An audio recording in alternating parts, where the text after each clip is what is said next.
कि असेंबली के अंदर नुमाइंदगी करने के लिए जैसा शख्स हमको चाहिए था वैसी शख्सियत वो उनमें मौजूद है और वो लोगों के मसाइल उठाने में और लोगों के मसाइल हल करने में उसकी काबिलियत रखते हैं। आज मुझे आप बताइए कि कौन सा लीडर पढ़ा लिखा है और कौन सा लीडर काबिल है। आप हमको फारूक अहमद साहब से काबिल इंसान बताइए, इंशाल्लाह हम उनके साथ खड़े। जैसा कि उत्तर के अंदर अब्दुल सत्तार साहब को खड़ा किया गया था कांग्रेस से, और जैसा जो आघाड़ी उनकी जो चल रही है उसके अलावा जो है वहाँ से उन्होंने कैंडिडेट नहीं दिया, तो उसी तरह से जो है असद साहब ने ये काम करना चाहिए था कि यहाँ दक्षिण से भी जो है उम्मीदवारी नहीं देनी चाहिए थी, क्योंकि एक बासलाहियत और बाकिरदार शख्सियत जो हमारे सामने खड़ी है वो किसी की मोहताज नहीं है। स्वागत है आपका 10 आउट टाइम से। मैं हूँ जैद अहमद। आज मेरे साथ जो है यहाँ फतेह बुरुज की जनता, यहाँ की फतेह बुरुज की जनता मौजूद है। तो आइए यहाँ के फतेह बुरुज की जनता से कुछ सवाल करते हैं। सबसे पहले आपका नाम बताइए। मेरा नाम गुलाम यज़दानी है। जैसा कि अभी यहाँ पर फारूक अहमद जो आपके एरिया में आए थे जी, तो आप लोग फारूक अहमद को क्यों सपोर्ट कर रहे हैं? फारूक अहमद को सपोर्ट करने का मतलब ये है कि पढ़े लिखे होते हुए और उसके अलावा मतलब जो उनका जो किरदार है, उनके अंदर जो सलाहियत है, उनकी सलाहियत किसी की मोहताज नहीं है। और उसके अलावा मतलब कि असेंबली के अंदर नुमाइंदगी करने के लिए जैसा शख्स हमको चाहिए था वैसी शख्सियत वो उनमें मौजूद है और वो लोगों के मसाइल उठाने में और लोगों के मसाइल हल करने में उसकी काबिलियत रखते हैं।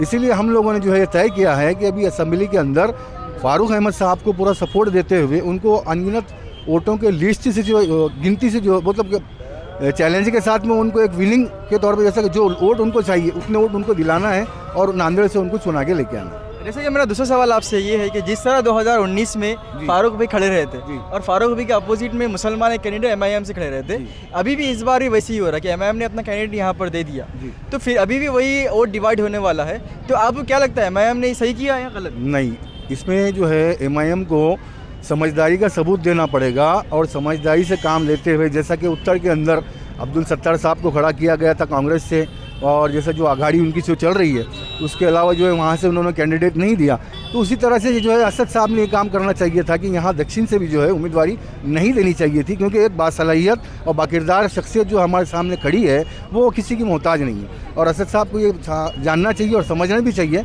कि जैसे MIM के अंदर जैसे जो लोग हमारे जो डिवाइड होने का खतरा है, इस बार जो है हमको सबको समझदारी से काम लेना है कि कोई एक शख्सियत जो है असेंबली में नुमाइंदगी कर सकती है, दो शख्स तो चुन के नहीं आ सकते। इसीलिए जो है हमको फारूक अहमद साहब के साथ में खड़े होना है और उन्हीं के हक़ में जो हमको वोट डालना है। मैं इतना गुजारिश करूँगा सभी लोगों से कि हम समझदारी का मुजाहरा करें, ना कि वोट का बंटवारा करें।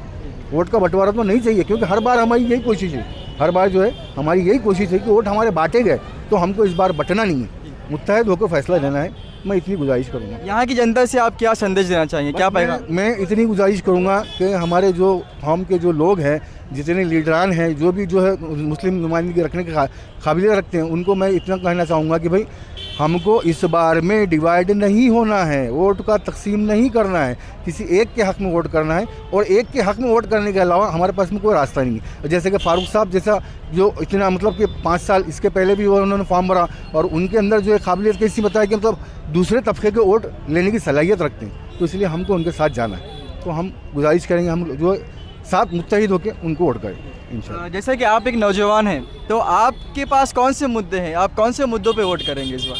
अस्सलाम वालेकुम, मेरा नाम गुलाम फैज़ान है। और जहाँ तक हमारे जैद साहब ने सवाल पूछे कि नौजवानों को क्या चाहिए, सबसे पहले नौजवानों को मैं मानता हूँ कि रोज़गार, जॉब। आज देखिए, आज हमारा नौजवान रास्तों पे, आज हमारा नौजवान रात में निकलता है, दिन में नहीं निकलता, दिन भर सोता है। क्यों? उसका रीज़न यही है कि उसके पास कुछ काम नहीं है और उसके पास कुछ करने के काबिल ही नहीं है। उसको काबिल बनाने के लिए, हर चीज़ करने के लिए जो है हम फारूक अहमद साहब को लाना चाहिए। अगर वो इंसान आता है तो रोज़गार का भी ज़रिया बनेगा और हर चीज़ के इंशाल्लाह फ़ायदे का ही काम होगा। फारूक अहमद को क्यों सपोर्ट कर रहे हैं आप? फारूक अहमद को सपोर्ट करने का इसलिए एक रीज़न है। सबसे बड़ा रीज़न ये है कि पढ़ा लिखा नेता होना ज़रूरी है, चाहे वो कोई भी कौम का हो। आज मुझे आप बताइए कि कौन सा लीडर पढ़ा लिखा है और कौन सा लीडर काबिल है। आप हमको फारूक अहमद साहब से काबिल इंसान बताइए, इंशाल्लाह हम उनके साथ खड़े। क्या नाम है आपका? मोहम्मद सादिक। तो आप जो अभी फारूक अहमद सपोर्ट कर रहे हो, तो क्यों सपोर्ट कर रहे हैं आप उनको? वही जो बोले भाई ने, पढ़ा लिखा आदमी है, सबको लेके चलने वाला आदमी है, दलित हिंदू मुसलमान सबको लेके चलने वाला आदमी है, वही काबिलियत पे उनको। क्या लगता है आपको, नांदेड़ में कौन से ऐसे मुद्दे हैं जिसको फारूक सर को उठाना चाहिए? बहुत से मुद्दे हैं। जैसा कुछ बताइए। वो ये गली के हर काम में आते हैं, आगे पीछे रहते हैं, कुछ भी मसला हो तो आगे पीछे आ जाते हैं। बस नांदेड़ की जनता को क्या पैगाम देना चाहेंगे? बस सोच समझ के वोट डालो, अच्छा कैंडिडेट लाओ, बस इधर।